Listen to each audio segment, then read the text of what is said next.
What's up, y'all? My name is Izzy, and today we are here with another So You Think You Want to Build a Skoolie, or So You Think You Want a Skoolie. The name is not settled yet. It will be settled by the time that these videos come out, but it is not settled in my mind yet. But today's episode is going to focus on floors, more importantly, subflooring, and what I chose to do to build my subfloor, and I thought this might be helpful information to some people. If you're interested in a different method, I may mention it here, but if I don't mention it, you can always feel free to ask me below. I'm sure there are tons of other people out there who have done it a different way, and you can watch how they do it.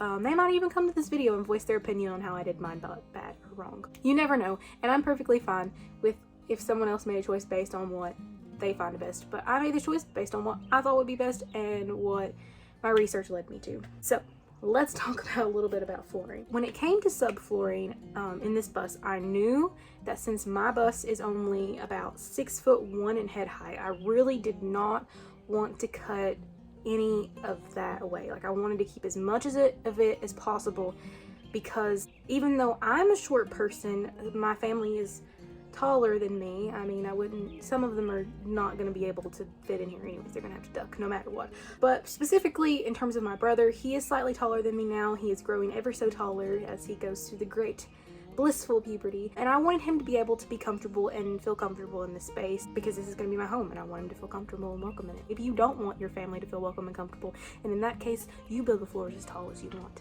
So what I decided to do for my build, instead of ripping down plywood, because right now I'm building when plywood is super expensive, I decided to go with 1x. Now I originally bought 1x4, split them in half, but that's a lot of extra work, and calculated out it's only like a few cents cheaper. For the rest of it, I just went ahead and got some 1x2s. This is what they look like at the end, so to give you a visual representation of how small the board I'm talking about. Even though this is a 1x, 1x's are only 3/4 inch wide. I know if you're getting into building, you will understand that there are standard common measurements and then there are actual measurements, and 2x4s, wouldn't you know, are not actually 2x4s. Same with 1x's, they're not actually 1 inch wide, they're actually 3/4 inch wide, and I think they might be true to 2 inches. Hold on, let's just see. No, they're not. They're a little over 1.5 inches wide. They're not exactly 2 inches.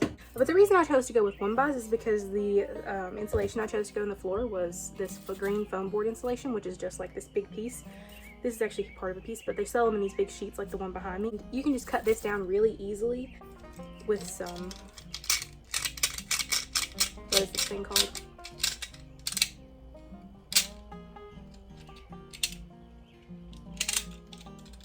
Yeah, you can just cut it down with that. If you want to know a little bit more about in depth why I went with certain types of insulation, check out my insulation video, which is a lot of just me telling you to go watch this other girl who's amazing about talking about insulation and all that, which I will link her channel in the description below, because she was super helpful when it came down to my insulation crisis, which I will talk about in the insulation video. But basically I went with this foam board, and I won't get into R value and all of that, but I felt like this was sufficient enough to go through the floor, because if you aren't familiar with how atmospheric conditions work, heat rises and cold air sinks. So heat would rise from underneath the bus, and I wanted a little bit of cushion from underneath to keep that out.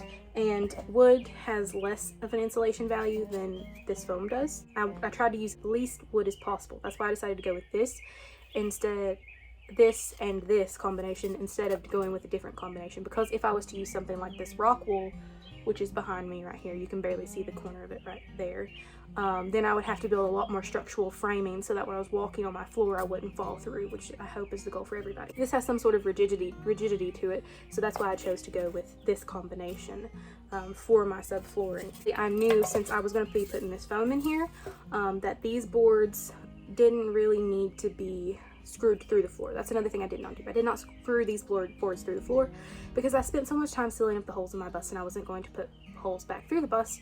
And so I did something similar to what Navigation Nowhere did in his bus videos, where he just kind of put a floating floor in his bus. If you cut all the pieces to the right measurements, they're going to sit there between the two sides of the bus, and they're not really going to move a lot. I mean, they may slide just a little bit, but they're not really going anywhere, especially not once you put the foam together with it. And then the next step in that is putting the OSB on top of that. I decided to go with OSB subflooring. You could use plywood if you wanted to, but again, this is expensive right now. Plywood is expensive right now. I was just trying to go with the cheapest that I could go with at the time. I was really going to use 1/4 inch, but my dad talked me into getting 1/2 inch. I'm thankful that he did. But this goes on top of, so this goes on top of it. And so if I had 2 boards here, as you would see, you screw through to the 1x. That's what I did. Screwed through to the 1x, and it kind of connects them all. So now your floating floor is one big piece. And so it's definitely not going anywhere down the road. And when you're moving, you know, you can go the extra mile and like use liquid nails or something like that. But for me personally, I just felt like that was enough. But do not use liquid nails on this because it will melt it. If any of you all are wondering what type screws I use to secure the OSB to the framing, to the 1x framing, I use this kind. I will give it a close-up. That's too close of a close-up. This is the kind that I used. It's not going to focus on it.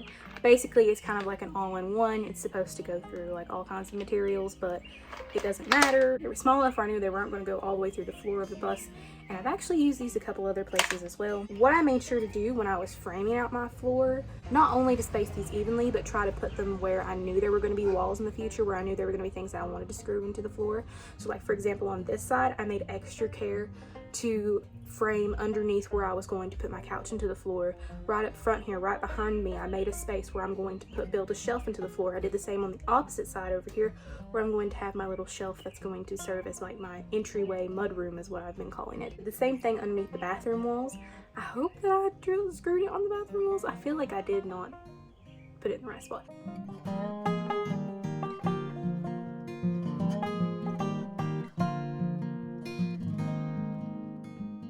So to recap, head height, rigidity, I would say cost effective, but honestly at this point it wasn't that cost effective. Here's my number 1 tip. Do not build in a lumber shortage, or, you know, during a pandemic. That might be helpful. I'm trying to figure out how to wrap this up in a way that seems like I actually said something productive, because I feel like it was all over the place. I hope in some sense or manner that this was useful, and I hope I make some more sense of it when I'm editing it. And if you find my rambling nonsensical, please feel free to reach out to me. As I've said 1,000 times before, I make these videos for people who don't have any experience with carpentry or the like, or building, or for people like me who have experience with building but, you know, need a question answer, just need like that extra assurance because you know how to do it, but you don't really know how to do it, and you just need that extra little push. I would love to hear other people's input below on how you guys did your buses, why you chose what you chose, and maybe just get a conversation started here in terms of a forum, like, you know, like on the Skoolie website that I find difficulties navigating sometimes. Yeah, I just want to really have a place here for everyone to talk, and if anyone watching has a question specifically for me, you can leave it below, or if it's not even related to this video, feel free to reach out to me on my Facebook page that I will link down below, or like put it here, something like this. And I will see you all next time. Thank you for watching.